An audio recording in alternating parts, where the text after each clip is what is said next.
ಹೇಳಿದ್ರು 10,000 ಜನ ಬಂದ್ರೆ ನಾವು ಅವ್ರಿಗೆ ಮುಟ್ಟು ಕೊಡಕ್ಕಾಗಲ್ಲ ಅಂತ ಅವರು ಲಾಠಿ ಚಾರ್ಜ್ ಮಾಡಲೇಬೇಕು ಅಂತ ಹೇಳಿ ಸಮರ್ಥನೆ ಮಾಡ್ಕೊಂಡ್ರು. ಜಿ ಪರಮೇಶ್ವರ್ ಅವ್ರಿಗೆ ಹೇಳಿಕ್ಕೆ ಇಚ್ಛೆ ಪಡ್ತೀನಿ, ನೀವು ನಿಮ್ಮ ಕಾಂಗ್ರೆಸ್ ಪಕ್ಷದ ಅಧ್ಯಕ್ಷರಾದಾಗ ನೀವು ದಲಿತರು ಅಂತ ಅಥವಾ ಲಿಂಗಾಯತರು ಅಂತೇಳಿ ಕಾರಣದಿಂದ ನಾವು ಸನ್ಮಾನ ಮಾಡಲಿಲ್ಲ. ನೀವು ನಮ್ಮನ್ನು ಪ್ರೀತಿ ಮಾಡುವಂಥ ವ್ಯಕ್ತಿ ಅಂತ ತಿಳ್ಕೊಂಡು 2010ನೇ ಇಸ್ವಿಯಲ್ಲಿ ನಮ್ಮ ಪಂಚಮಸಾಲಿ ಬೃಹತ್ ಸಮಾವೇಶದಲ್ಲಿ ನಿಮಗೆ ಸನ್ಮಾನ ಮಾಡಿ ಗೌರವ ಕೊಟ್ಟಿರ್ತಕ್ಕಂಥ ಸಮಾಜ ಪಂಚಮಸಾಲಿ ಸಮಾಜ. ನಿಮ್ಮ ಬೆಳವಣಿಗೆ ಹಿಂದಿನ ಒಳಗೆ ಈ ಸಮಾಜ ಉಳಿದಿದೆ. ನೀವು ಓದಿದ್ದು ಉಂಡಿದ್ದು ಬೆಳೆದಿದ್ದು ಸಿದ್ಧಗಂಗಾ ಮಠದಲ್ಲಿ ಅನ್ನೋದನ್ನು ಮರಿಬೇಡ್ರಿ.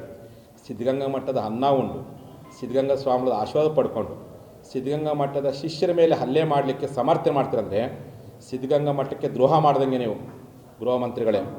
ನೀವು ಹೇಳ್ತಿರ್ತೀರಿ, ನೀವು ನಮ್ಮ ರೈತರಿಗೆ ಶಾಂತಿಯುತವಾದ ಪ್ರತಿಭಟನೆ ಮಾಡಲಿಕ್ಕೆ ಮುತ್ತು ಕೊಡೋಕ್ಕಾಗುತ್ತೆ ಶಬ್ದ ಬಳಸ್ತೀರಾ, ಇಷ್ಟು ಅಸಹ್ಯ ಶಬ್ದ ಬಳಸ್ತೀರಾ. ನಾವು ತುತ್ತು ಕೊಟ್ಟಂಥ ಸಮಾಜ ನಾಡಿನ ಜನಕ್ಕೆ ನಿಮ್ಮನ್ನು ಒಳಗೊಂಡಂತೆ ನಿಮಗೆ ತುತ್ತು ಮಾಡಿಕೊಟ್ಟವರು ಸಿದ್ಧಗಂಗಾ ಮಠ. ಆ ತುತ್ತು ಮಾಡಿಕೊಟ್ಟಂತಹ ಮಠಕ್ಕೆ ಅನ್ನವನ್ನು ಕೊಡುವಂಥ, ಮಠಕ್ಕೆ ದೇವಸ್ಥಾನ ಕೊಡುವಂಥ ಲಿಂಗಾಯತ ಮೇಲೆ ದೌರ್ಜನ್ಯ ಮಾಡಿರಪ್ಪ ಅಂದರೆ ಅನ್ನದ ಋಣವನ್ನು ಈ ಮೂಲಕ ನೀವು ಎಲ್ಲೇ ಒಂದು ಕಡೆ ತಿರಸ್ಕಾರ ಮಾಡುವಂಥ ಕೆಲಸ ಮಾಡಿದ್ದೀರಿ. ಹಾಗಾಗಿ ಮಾನ್ಯ ಗೃಹ ಮಂತ್ರಿಗಳಿಗೆ ಹೇಳಿಕ್ಕೆ ಇಚ್ಛೆ ಪಡ್ತೀನಿ, ಈ ರೀತಿಯಾಗಿರ್ತಕ್ಕಂಥ ಅಸಂವಿಧಾನಿಕವಾಗಿರ್ತಕ್ಕಂಥ ಅವೈಜ್ಞಾನಿಕವಾಗಿರ್ತಕ್ಕಂಥ ಹೇಳಿಕೆಯನ್ನು ಕೊಟ್ಟು ನಮ್ಮ ಜನಾಂಗದರಿಗೆ ಅವಮಾನ ಮಾಡಿದಿರಿ. ಕೊರಟಗೆರೆ ತಾಲೂಕಿನ ಎಲ್ಲ ಲಿಂಗಾಯತ ಹೇಳಿಕೆ ಇಚ್ಛೆ ಪಡ್ತೀನಿ, ನೀವು ಪ್ರತಿಭಟನೆ ಮಾಡಿರಿ.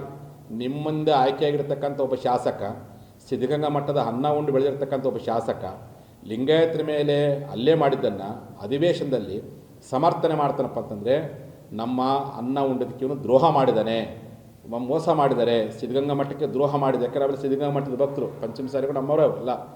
ನಮ್ಮ ಸಮಾಜಕ್ಕೆ ಈ ರೀತಿ ಅವಮಾನ ಮಾಡಿದರೆ ಹಾಗಾಗಿ ನೀವು ಮುತ್ತು ಕೊಡ್ಬೇಕು ಶಬ್ದ ಬಳಸ್ತೀವಿ. ನಾವು ಯಾವ ಕಾರಣಕ್ಕೆ ಮುತ್ತು ಕೊಡಿ ಅಂತೇಳಿ ನಾವು ತುತ್ತು ಕೊಟ್ಟಂಥವ್ರು, ನೀವೇನಾದರೂ ಲಾಠಿ ಏಟು ಕೊಟ್ಟರು ತುತ್ತು ಕೊಟ್ಟಂಥವ್ರು, ನಮಗೆ ಬೂಟಿಂದ ಹೊಡೆದ್ರು ತುತ್ತು ಕೊಟ್ಟಂಥ ಸಮಾಜ, ವಿಷ ಕೊಟ್ಟರು ಅನ್ನ ಕೊಡೋಂಥ ಸಮಾಜ ಅನ್ನೋದನ್ನು ಮರಿಬೇಡ್ರಿ ಅಂತೇಳಿ ಜಿ ಪರಮೇಶ್ವರ್ ಹೇಳಿಕೆ ನಾನು ಈ ಮೂಲಕ ಖಂಡಿಸ್ತೀನಿ.